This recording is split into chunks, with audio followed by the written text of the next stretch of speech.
Hey guys. So this is one of those things where it's talking about Star Wars, and I mean I just talked about Star Wars, but this you can replace Star Wars with anything. Lord of the Rings, Doctor Who, Marvel, DC, Tomb Raider, anything. Anything that has a fandom now and a beloved IP, replace Star Wars with any of that. And it's like, "Oh gee, where have I heard this before?" So Star Wars' biggest problem is the fans. Marvel's biggest problem is the fans. Doctor Who's biggest problem is the fans. Tomb Raider's biggest problem is the fans. Lord of the Rings' biggest problem is the fans. Have we not heard this one before? Star Wars projects have been facing relentless online hate and criticism, impacting performers and creators. Modern Star Wars projects have expanded the universe with diverse representation. Yeah, that diversity is also terribly written, which is why no one likes it. We cannot connect with someone just because of the color of their skin.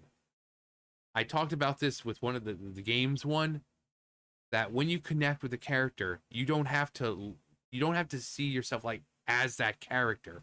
Because I brought up an instance where, one shot, you don't even play as a human. He's like a cat type person. And yet you feel for this character because of how sweet and genuine and well written he is. Or they. I can't remember if it's a boy or girl. Um, and then at the end of the game, when you have to make that choice that you have to make, it tears you up because you're like, do I really have to? It's like I can't. And when you feel yourself struggling to do that, I brought up people in Mexico in Dragon Ball Z.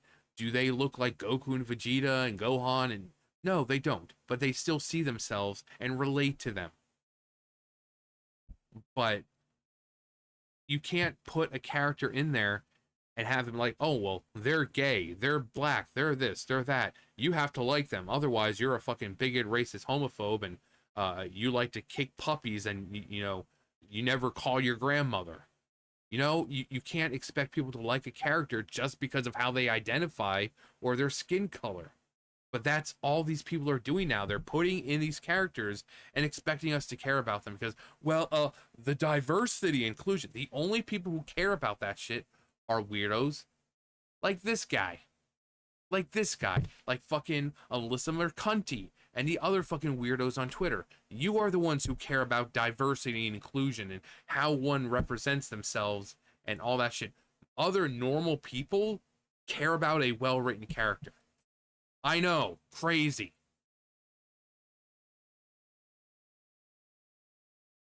The internet has never been an easy place for people to speak their minds, especially if you don't agree with the mainstream media, and then, they'll go out of their way to cancel you.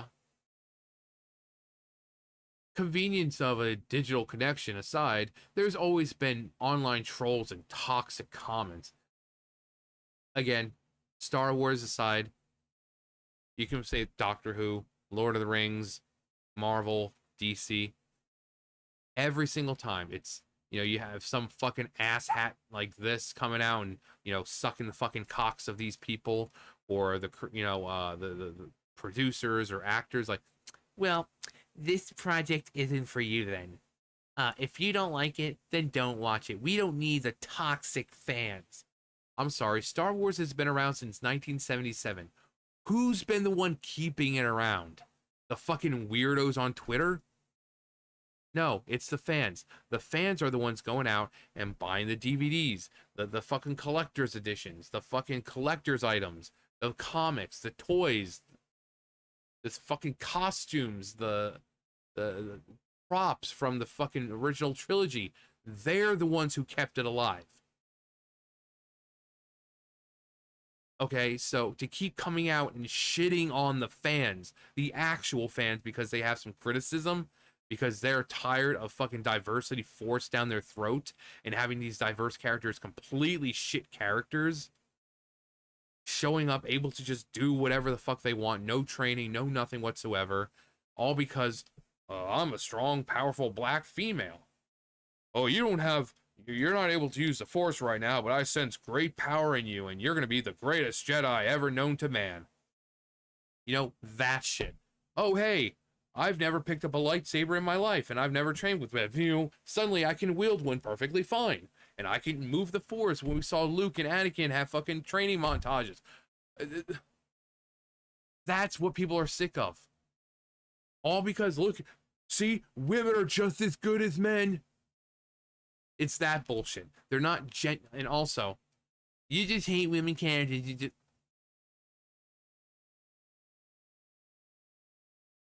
House of Dragon. Huh. Seems like the people liked it. League of Legends. 96. Arcane. 96. Seems like people liked it. Kill Bill, Uma Thurman. Both 1 and 2. Huh. Seems like fans liked it. Yeah, here we go. Yep. Ripley. Sigourney Weaver. Uh-huh. Looks like people liked it. So, what were you all saying about people hate strong females? And you can't just say, oh, cherry pick. This alone is 4 fucking examples. And there's even more. I mean, I've gone on about female characters in games that I adore. But it's the same thing. And then over here, we've got Blue Eyes Samurai. Huh. 96. It's almost as if there's a correlation between people liking the show because it has good writing. And maybe if the show doesn't have good writing and doesn't have good characters, maybe people aren't going to like the show? Huh. But hey, that's just a theory. A film theory. And cut.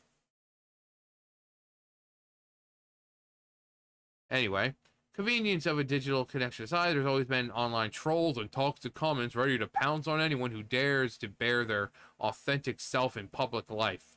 What does that have to do with anything? But coming from a dude who sucks fucking cock for a living, I'm not too surprised. And the newest round of controversies and unfounded criticisms directed at Star Wars projects demonstrates that the beloved sci-fi franchise is no different. For decades, viewers have been relentlessly attacking the Star Wars performers and creators with the renewed push against... Actually, wait, what am I... Oh, that's why I was seeing Naruto. I was like, why am I seeing Naruto? You close that for a second. Naruto. Uzumaki Naruto. And the renewed push against TV shows like The Acolyte, demonstrating the venom with which a particular set of audience members scrutinize everyone's favorite galaxy. The vitriol of these persistent voices has subsequently spread throughout the internet, making it feel impossible to say anything positive about Star Wars. Well, maybe do something positive with Star Wars, and maybe you'll get, you know, less pushback.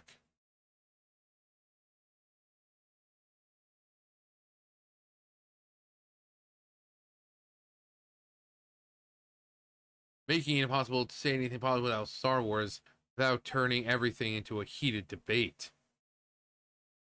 The unacceptable abuse that Star Wars prequel era actors like Ahmed Best received from fans in the late 90s and early 2000s have been well documented, and since then, negative Star Wars voices have only amplified by the mainstream spread of social media. Leslie Headcase's groundbreaking series.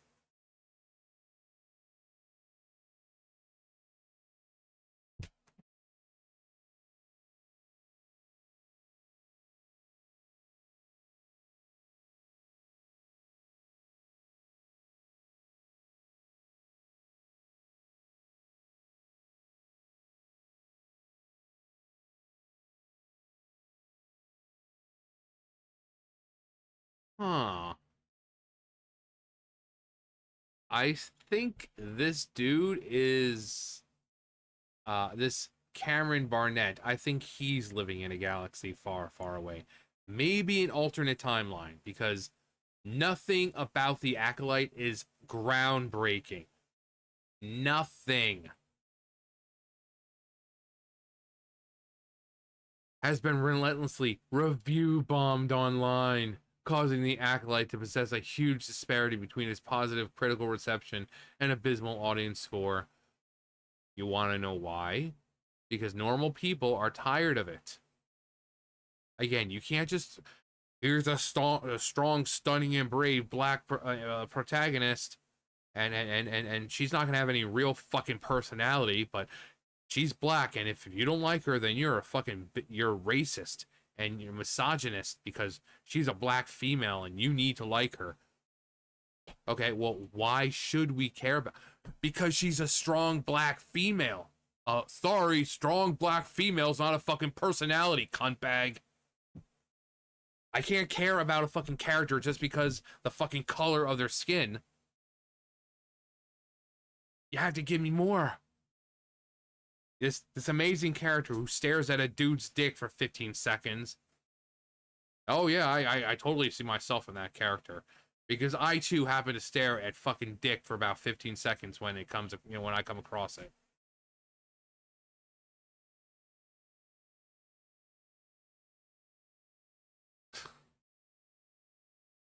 Since the majority of these hate-filled criticisms are either overreactions to alleged continuity errors, because who cares about continuity? Who cares about lore? Who cares about them throwing in fucking characters who aren't even supposed to be fucking born yet? Who cares? It's like Lord of the Rings, Rings of Power. Who cares that they made Guy Ladriel a fucking warrior when canonically in that universe she has never been a warrior? Who fucking cares? Who cares that apparently it was Guy Ladriel who suggested making the 3 elven rings when it was fucking Sauron who did that shit? Who cares about continuity? Who cares about the lore? Just fuck everything up. And if you have any criticisms, you're the problem. Not these terrible fucking writers. No, you're the problem.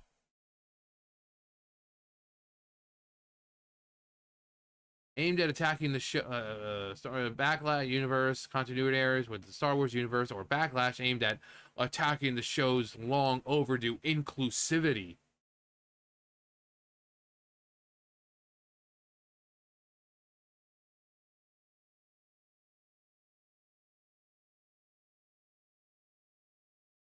What were you saying?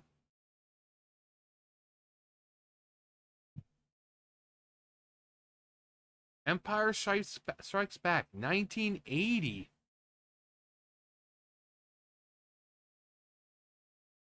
What were you saying about long overdue inclusivity? I'm sorry, did you forget that Star Wars has existed since 1977? We long overdue for inclusivity. Here's a beloved character right here, asshole. The same thing with, oh, you hate all women, and yet Princess Leia is still regarded as one of the greatest female characters of all time. But sure, keep going on about this fucking dumb bullshit. Keep doing it. The bad actors spreading them are clearly spinning controversy out of nothing, and this manufactured outrage can be directly traced back to the demographic of the original trilogy. The original Star Wars movies were a product of a different time. Given the franchise's current popularity, it's hard to believe that there was ever a time when no one on Earth ever watched one of George Lucas's Star Wars movies.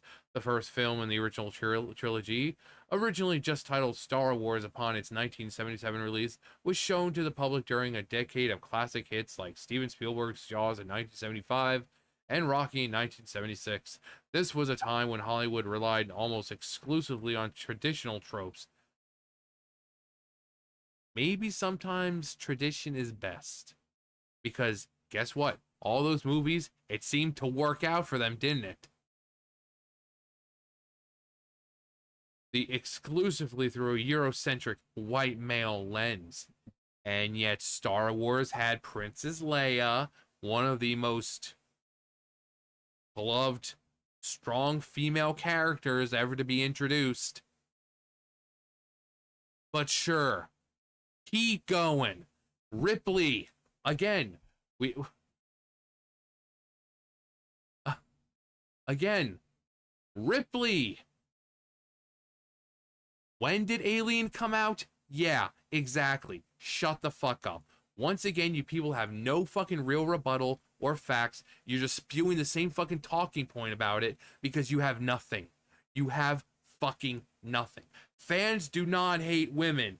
Fans do not hate black characters. We hate poorly written characters. Big fucking difference. And for people who claim to be college educated, you sure are the dumbest motherfucking cunts imaginable. We're college educated and we look down on anyone who isn't. And yet you are the dumbest motherfuckers. Continuing to go on with the same fucking talking point of you hate strong female characters. Ripley, Sigourney Weaver, last time I checked, was a fucking woman, you dumb shit. Princess Leia, Carrie Fisher, last time I checked, she was a fucking woman, you dumb shit. But sure, keep going on with the fucking same bullshit that you left-wing idiots keep going on about every single fucking time. Every single fucking goddamn time. Just keep doing it. It sure as hell working out well for you, isn't it?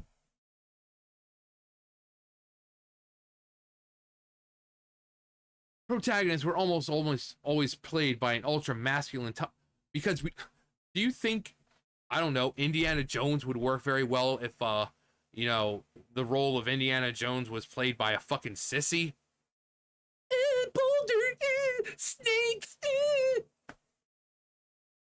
Oh god, he's got a knife. Do you think it would work very well? Do you think Rocky would have worked out very well if it was some fucking little limp-wristed noodle who couldn't even throw a punch? So, where's the problem with this?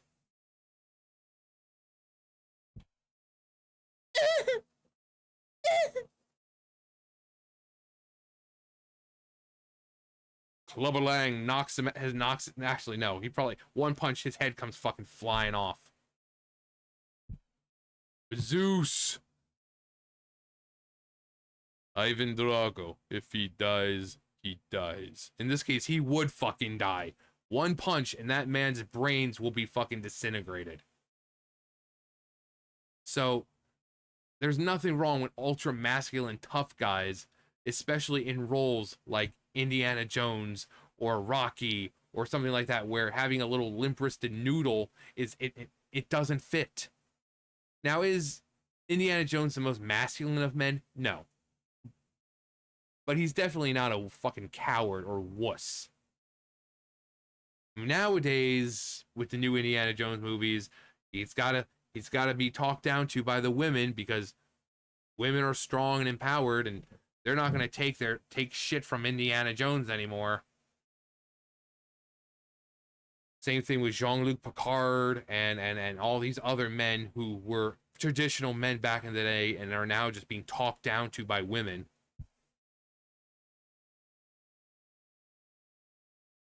Uh, and while supporting cast typically consist of domestic female characters or problematic stereotypes, whose fault is that? Who does Hollywood consist of? Who dominates Hollywood? The left. It is the left writing these stereotypes.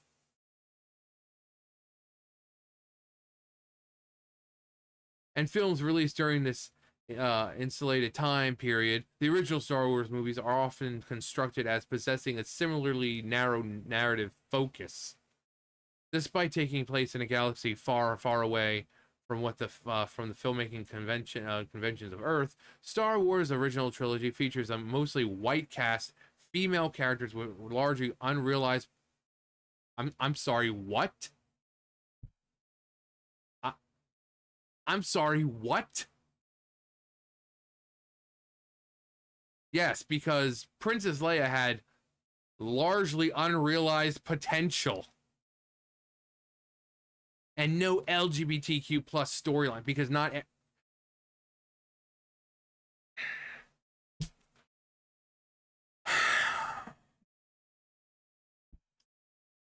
While powerful female leaders like Mon Mothma and Carrie Fisher's iconic Princess Leia are outspoken forces for good in the trilogy, the latter's relationship with the Force and her father is glossed over in favor of her brothers, and Leia's infamous bikini scene in Jabba's palace in Star Wars Return of the Jedi feels like fodder for a generation of male fantasies. Because who knew that someone could be sexy and empowered at the same time? Because that's a concept these fucking little limp-wristed pussies don't seem to understand. You can be sexy and strong and empowered and smart. But these, for them, if you're strong, they have to be ugly. And they can't dress sexy. You see a character showing a little bit of cleavage. Oh my god, this is appealing to the male fantasy. Shut the fuck up. Shut the fuck up. Yet the original trilogy's premises still feels magical to watch and provide informative memories for many of Star Wars older fans, creating such an impact on viewers' minds that many will still consider the first three movies the definitive guide to Star Wars experience. Unfortunately, this mindset's reliance on the original trilogy's outdated aesthetics severely limits the understanding of what Star Wars story can be. Modern Star Wars projects have expanded the universe while battling online. Oh, yeah, yeah. Yeah. Again, another fucking character that no one liked because she was completely worthless. Not because of the fucking, her being Asian. She was a terrible fucking character. Rey, terrible fucking character.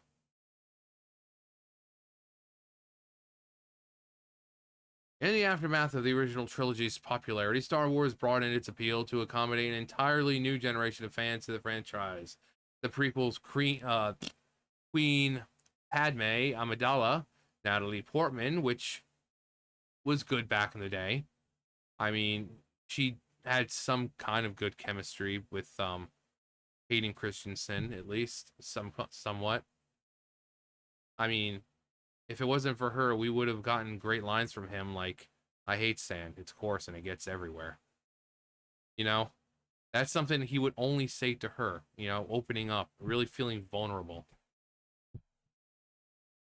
Made it for the original movie's oversights by overcasting a powerful fictional queen whose bravery and political wisdom. Exactly. People like the character, though. Maybe because she was well written. But putting Osha in there and be like, oh, well, you need to like her because she's black, and if you don't, then you're a fucking racist. Competed with the likes of Count Christopher Lee. Rest in peace, man. Rest in fucking peace. That man was a gem. Really, a fucking gem. And then Chancellor Palpatine, and the blah blah blah. A heroine to grow up with. Increased efforts at telling diverse Star Wars stories came when Disney purchased Lucasfilms in 2012. And look how it's been going for them since. Instead of just sticking to what you knew, let's just force diversity and inclusion in there. And look what's happened. So maybe tradition is best. Though many of the Mouse House's Star Wars releases have been marred by online hate. And it's not just men who are doing it. Women are hating it. Black people are hating it. While Disney did make some decisions that caused legitimate controversy within the Star Wars fandom, such as removing the beloved Legends continuity from canon, many alleged controversies of this time period unfolded because problematic Star Wars viewers chose outrage over trying to understand change. The narrative quality of Disney's sequel trilogy aside, the movie's progressive decision to hire Daisy Ridley as Rey and John Boyega as Finn marked important firsts for the franchise leads.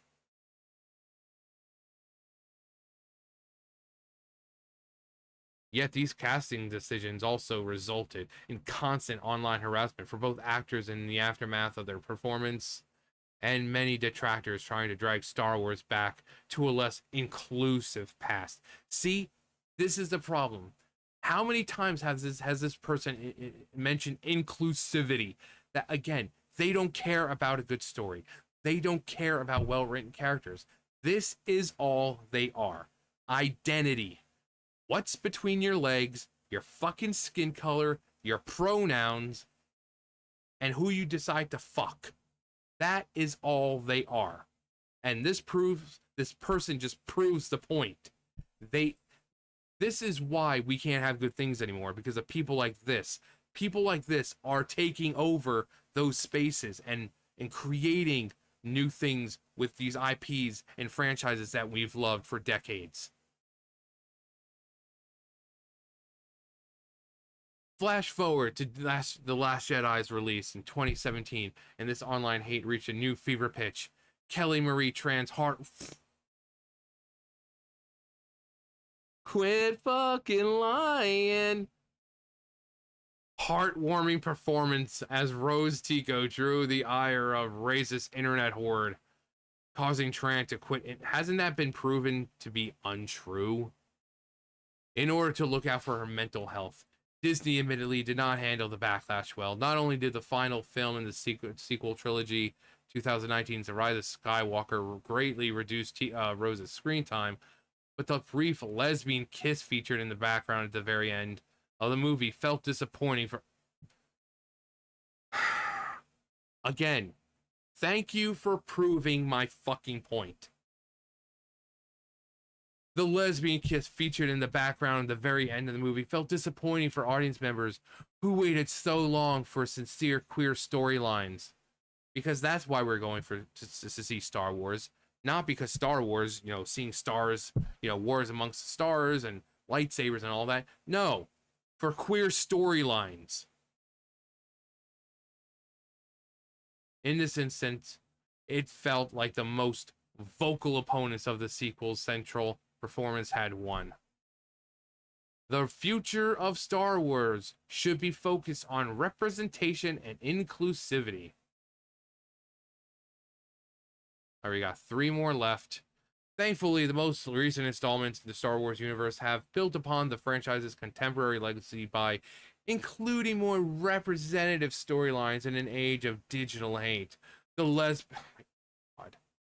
lesbian relationship between Velsartha and Kanta Kaz in Andor marks an important step forward for LGBTQ plus inclusion in Star Wars, and does the relationship between Osha and May's mother in The Acolyte. Likewise, Kelly Marie Tran's 2018 article in the New York Times demonstrates that performers can reclaim their stories by publicly disavowing those who have only have the courage to tear others down in the private. Now, I'm pretty sure they would say it to their face. That's the problem with these people online. It's like, oh, bet you won't say it to our face. Oh, I bet you we will. I bet you we fucking will. Bring Leslie Headcase over here. I will outright say all this shit to her face. I don't fucking care. None of us fucking care. You think because they have a high position of power, it's like, well, we're gonna cancel you. Go ahead. Well, we're waiting. As the bigoted campaigns against Obi-Wan Kenobi's Moses Ingram and the Acolyte prove, Star Wars online hate isn't going away anytime soon. Therefore, it's up to Star Wars creatives to boldly navigate the turbulent waters of the beloved franchise. And who is it beloved by? The fans. The same fans that you keep coming in and fucking pissing all over. Those fans. Those fans who have been around since 1977 and have bought all the DVDs, the collector's editions of those fucking DVDs, the merchandise, the collectibles, the fucking card game, board games, you name it, they have it. Because they are fans. Not these fucking weirdos on Twitter like, oh my god, Star Wars is so inclusive and representative now. I'm never gonna watch it, but yay, representation!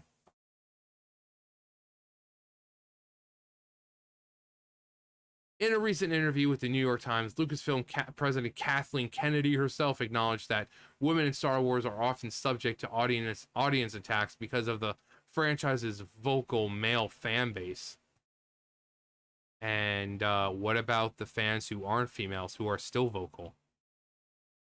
Oh, right, that's. I mean, this is coming from the side that doesn't even know what a fucking woman is. I mean, how is anyone surprised? You know, women are coming out and criticizing this shit, but the same side doesn't even know what a fucking woman is. They don't even know what a fucking woman is. So I guess yeah, they see it as all men. Are these biological women, or are these men? Because men can be women too. I don't know. Either way, they're all fucking bigots. As well as espousing her belief that storytelling needs to be representative of all people. No, it doesn't. Some of the best stories, Lord of the Rings, in a world full of hobbits and elves and orcs, is a great story, and people feel a connection to those characters, despite the fact that those characters don't even exist. You don't need to see yourself in characters. That is something that the fucking weirdos on the left have created because they're so fucking miserable they can't have entertainment or satisfaction in anything else. Everything for them is based on titles, on their identity, how they identify, their fucking pronouns, what's between their legs, their skin color, and who they like to fuck. So those are the weirdos who look at characters and be like, well, I'm afraid I can't relate to this person because this character doesn't look like me. Get the fuck out of here. Maybe you're not the true fan. A true fan can see themselves in a character despite what that character looks like. So get the fuck out. Maybe you are the fucking problem. You little fucking limp-wristed cuck soy bitch. Seriously, maybe you are the fucking problem. This sentiment echoes a similar view by both head case and director Sharmeen Abe Chinoy, who is set to helm Star Wars' upcoming Solo Rey film. Oh boy. In an interview with Variety, Chinoy expressed her appreciation for the franchise's passionate fan base, but she also acknowledged it's best for her to drown out those voices in order to tell her stories. The delicate balance between creating Star Wars content and maneuvering around its most toxic elements highlights one of the most difficult struggles facing the franchise today. The most vocal viewers of the franchise wield the power of the internet. And you mean the same internet that cancels these people for speaking out? Because the left controls the fucking media. The left controls these fucking online social media platforms. But sure, to push a bigoted agenda that originates from the prejudices of an earlier time, while mainstream Star Wars content has grown to produce meaningful narratives while being bogged down by hate in the background. Opinions about Star Wars have grown so loud because both sides are vying for rhetorical victory. But at the same time, but at the end of the day, these controversies are unnecessary. True fans understand that the Star Wars universe, is a sci-fi wonderland. All right, move it down. Stop doing that, please. Where anything can happen and anyone belongs. And the future looks bright for those who have already opened up their minds to the compassion that all audience members should have learned a long time ago. It's bad writing, nothing, not anything else. If you don't see that, you shouldn't work with movies. Just a part of the problem. They refuse to leave their echo chambers to see that the bad writing political agendas have destroyed the House of Mouse.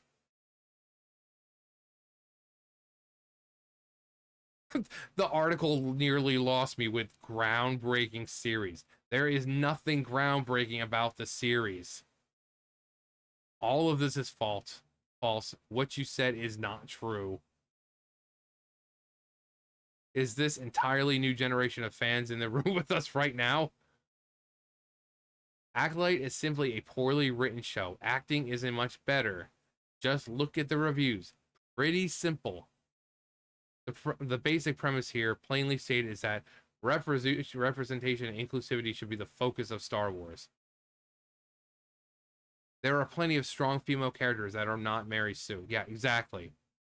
Once again, blaming the fans. So sick of this. Yeah. Yeah. But remember, if you don't like it, and if it fails, it's your fault. You're not a true fan because you're not giving in to the terrible fucking writing, and instead you hate it because it's, oh, there's a strong female or black or gay or whatever. It's all your fault. And you're probably some kind of crazy right-wing conspiracy theorist who doesn't take the vaccine when they're told you they tell you to, and you vote for evil Cheeto Man, and you never call your grandma on her birthday. It's your fault. Anyways, that's it for me. You guys know the drill. I'll see you guys later. Bye.